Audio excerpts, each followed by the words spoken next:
on peut lui reprocher beaucoup de choses. Mais aujourd'hui, ce qui est important, c'est de maintenir et de sauvegarder un pilier essentiel de notre État de droit et de notre République, à savoir la justice. Quelles que soient ces failles.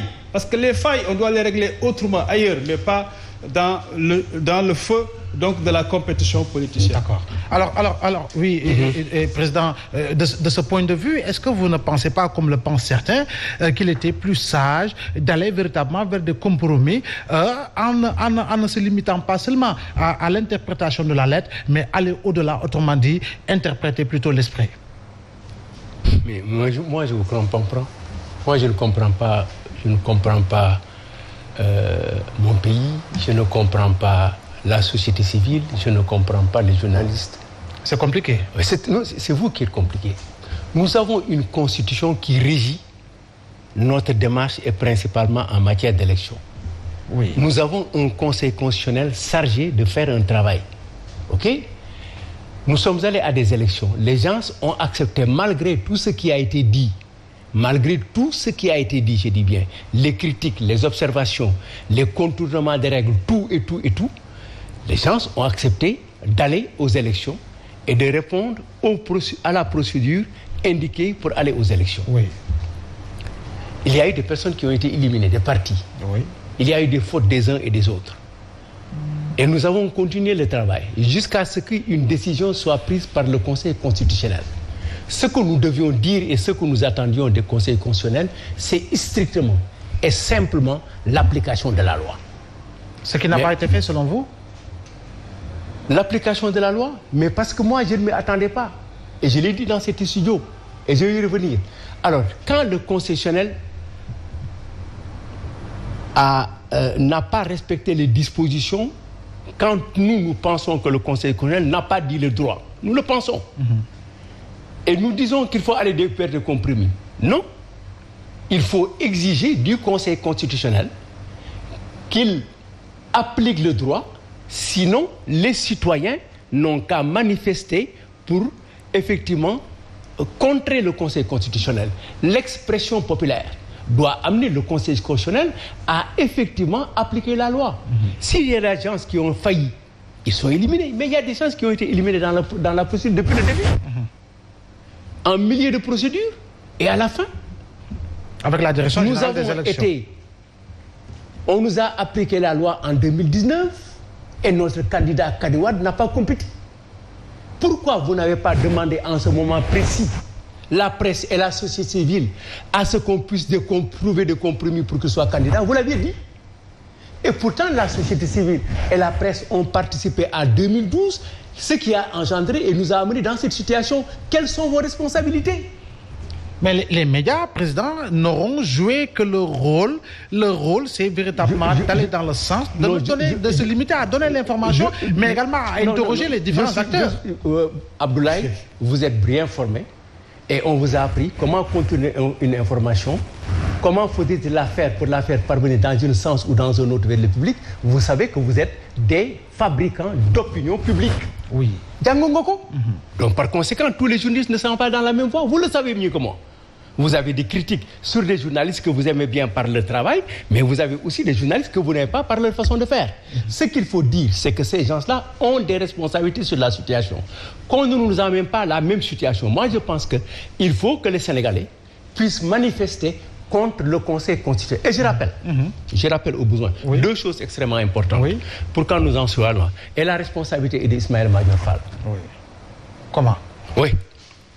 Vous savez, dans la Constitution, dans sa révision de 2016, il a été dit clairement que le Conseil constitutionnel est chargé de 2 et 2.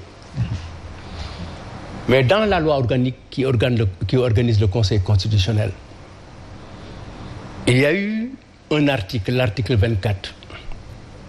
Après que la Constitution ait dit que le Conseil constitutionnel peut recevoir des avis du président de la République. Avis. Le Conseil constitutionnel la Constitution a d'abord réglé les problèmes des matières pour lesquelles le Conseil constitutionnel est juge.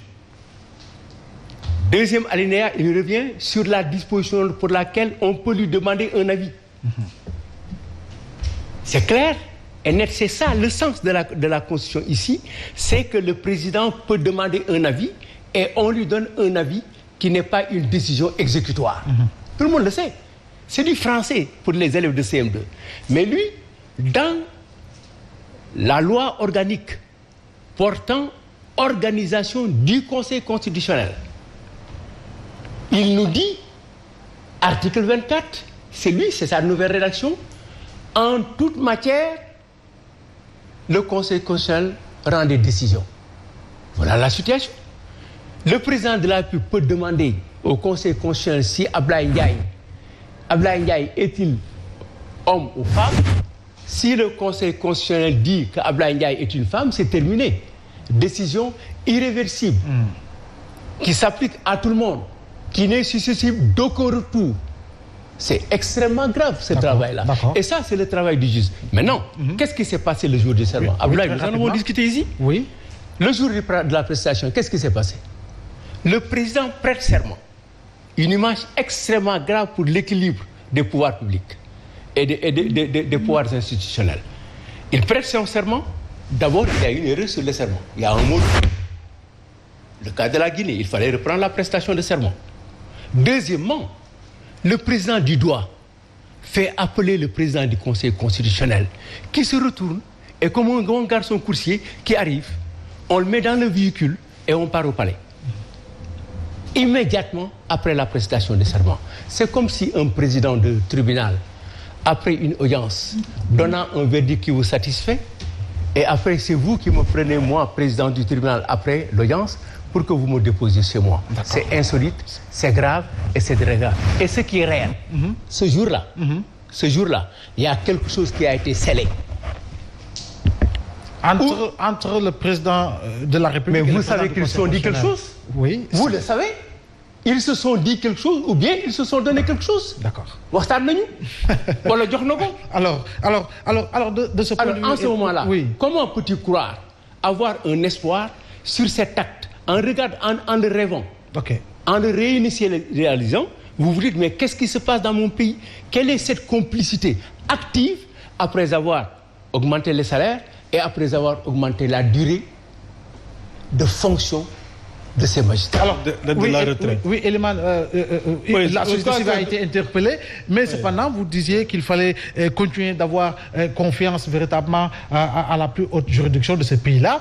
Mais si, justement, cette juridiction donne l'impression, en tout cas, de tourner le dos, justement, à l'interprétation objective et pertinente de la loi, comme justement l'ont rappelé certains experts électoraux, mais également des juristes dans ce pays-là, est-ce qu'il ne faudrait pas, en tout cas, avoir peur quelque part? Bien sûr que nous sommes tous désolés de la situation actuelle de notre pays. Je parlais d'impasse politique. C'est aussi la préoccupation que nous avons pour notre justice. Je pense que doyen parlait d'une société civile, mais je pense que nous sommes justement loin de toute forme de compromis. Ça, on a été clair sur ça. Nous voulons que la République soit sauvegardée. Et sauvegarder la République de façon durable, c'est toujours rendre force à la loi. Maintenant, nous avons nos acteurs et leurs faiblesses. Parce que le problème de ce pays aujourd'hui, je crois que c'est surtout une certaine faillite morale. On peut généraliser. Pas seulement dans la classe politique. Mais pratiquement aussi, dans tous les cercles, pratiquement dans tous les cercles. Oui, c'est une préoccupation d'ordre général que nous avons et sur laquelle nous devons quand même travailler, beaucoup travailler, et essayer quand même de faire le tamis. Parce qu'aujourd'hui, c'est normal, hein, d'après tout ce que le doyen vient de relater et que nous avions également remarqué et dénoncé, donc on peut se permettre de ne plus avoir confiance à certains acteurs qui sont au sein de l'appareil de la justice. Mais c'est un sérieux problème. Mais quand il y a justement cette rupture de confiance entre les acteurs et véritablement la justice, véritablement, c'est là où se trouve le problème. Oui, justement, Abdoulaye, mais qu'est-ce qui est plus important dans tout ça? Pour moi, ce qui est plus important, c'est le Sénégal. et sa stabilité. La sauvegarde de Pour moi, la c'est ça qui est plus important. Et Parce que ces questions-là, non, ces affaires-là,